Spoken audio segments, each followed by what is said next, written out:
All right, welcome to Basement Boy Reviews, where we do our movie reviews for some of the big blockbusters of the summer 2015. First one up is going to be Furious 7. I thought it was an amazing movie.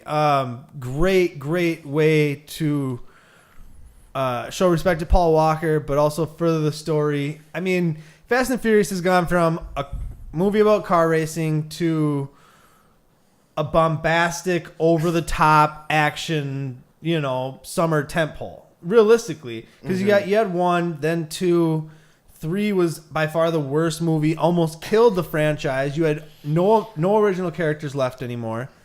Then they all come back for four. Four was good. It was a good starting point, like a reset point, kind of.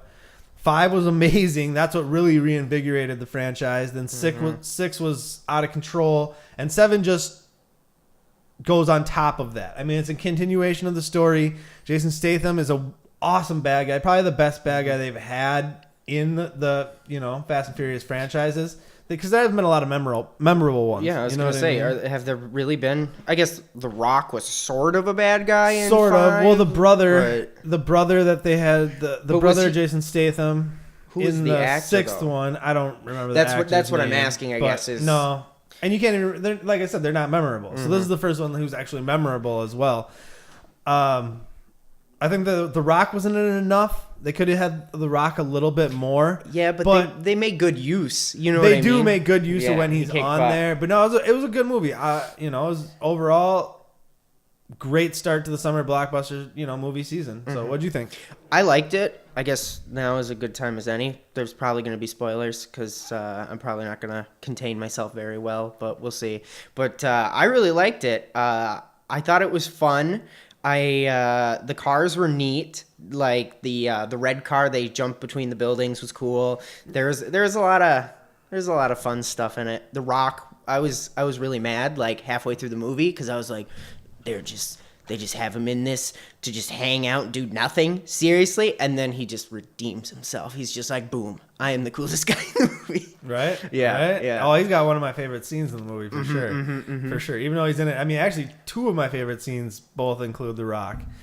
So with that being said, I mean, obviously this movie was huge. Opening weekend, 147 million or something like that, which I think we both contributed to. A great way to write off Paul Walker. So, like he said, spoiler alert. They end Paul Walker. I'm not gonna say how, but in a very fitting way. He doesn't die, which I think would have been the wrong choice. But the way they kind of end him, and they do have it open for more films, and that's what I think going forward with the Furious franchise. They're gonna do more of The Rock and Vin Diesel as buddies, which is why I think they didn't utilize The Rock as much as they could have. But my favorite scene from that movie is when he kills a drone with an ambulance and then double taps the drone. Like, that's the ridiculousness. If you go into this movie and you're thinking, I want to see a movie like that doesn't make sense or they couldn't really do that, like, definitely not the movie for you. This is just a fun time. This is a popcorn shoving,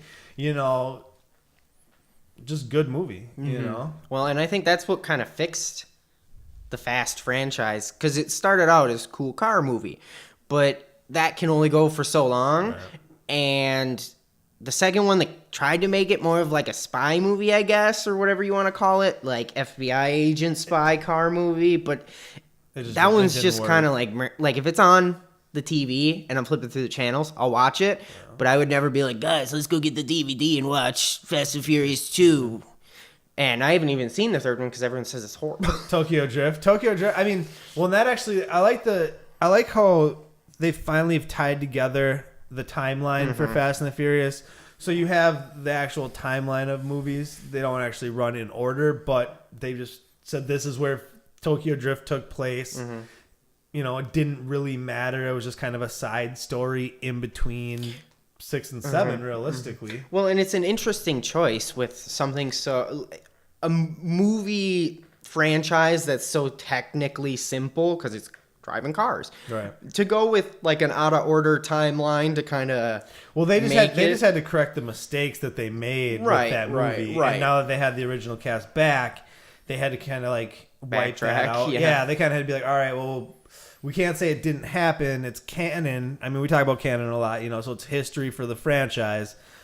how do we weave this into? Plus, Han dies, Right. and Han's in 5, 6. Yeah.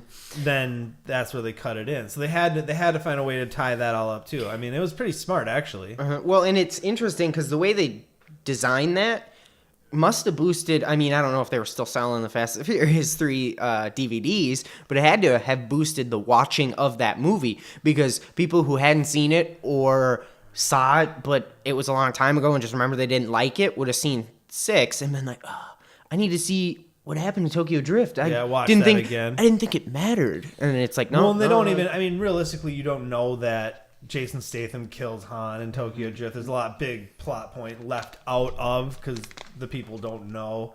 It's convoluted. But either way, I'm gonna give that movie. Definitely just go see it. Definitely go see it in theaters. It's one of those movies that needs to be seen on the big screen.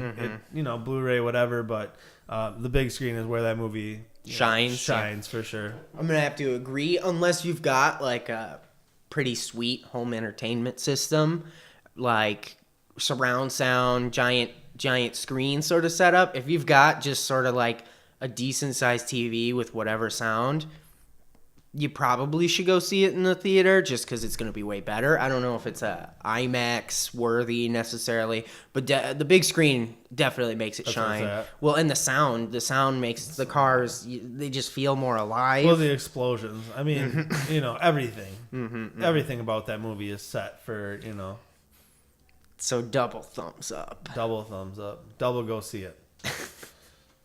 If you like what you just saw, make sure you click that button below and subscribe to our YouTube channel, like our videos, and you can follow us on Twitter and Instagram.